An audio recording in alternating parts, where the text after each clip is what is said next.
Ki ura Flavel. Tēnā koe, Mr. Speaker, kia ora tātou katoa. Mr. Speaker, as others have said, the purpose of this bill is to allow for more cost-effective borrowing by local authorities. It allows for the establishment of a bond bank or funding agency to enable local authorities to borrow money from overseas at a cheaper rate to fulfil their purpose. Cut to the chase, that's pretty much what it's all about. But I'd like to offer, in terms of some other ideas that maybe need some consideration for the Māori Party to consider going with this bill into the future. Seems to us to be there's something wrong with the picture. Just last week, the Prime Minister announced that the government intends to reduce the amount of money it has to borrow from overseas to put into KiwiSaver and increase the amount of genuine savings from the private sector. That's what he said. And it was couched in the context that Budget 2011 will be responsible and measured. And so what are we to think then with this bill, which is promoting local government-owned bond banks, hoping to attract investment from overseas? I mean, the question would be, is that responsible and is it measured?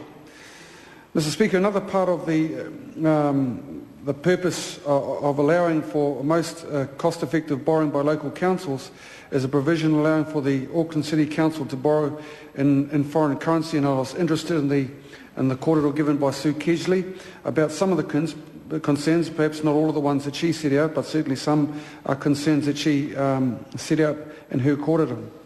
So from what we can see, the whole aim of the bill is about removing a range of regulatory impediments to permit the funding agency to borrow money and re-lend to local authorities as if it was a local authority. And so, as Sue Kesley outlined, there are some concerns with respect to that. Mr. Speaker, one of the things that has concerned us is Australian-owned trading banks using New Zealanders as a cash cow to line the pockets of their Australian shareholders. And this is where we'd like to offer some ideas about Māori investment, Indigenous investment, if you like. I guess I'd have to say, why don't we turn to our own natural partner, Indigenous peoples, Māori? We've always thought that Māori have a large collective asset base and could set up their own bank.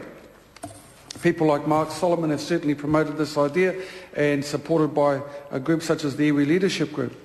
The Iwi Leaders Forum, My colleague Dr. Sharples recently held a Māori Economic Summit which revealed that the asset base of the 2010 Māori economy was estimated at $36.9 million. Wouldn't it be something if the Māori economy could be used to recirculate profits and benefits into the communities which generate them, and not have them siphoned off overseas like this bill suggests? Mr. Speaker, the idea of a community development bank that would provide low-interest loans to families and small business operators has always been a part of Māori Party policy.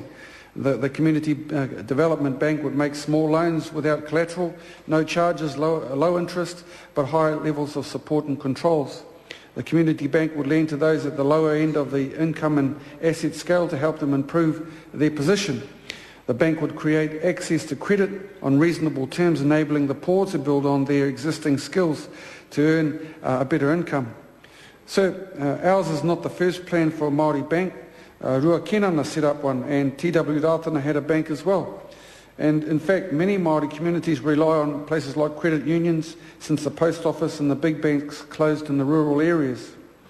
This policy also draws on ideas from the collective economic development such as the Grameen Bank in Bangladesh and another one, the Mondragon in the Basque Country.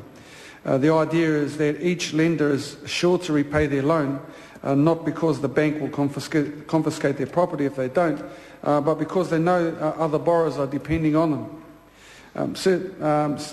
Sadly, however, this bill is not about borrowing against the Māori economy and even providing tangata whenua with an opportunity to contribute.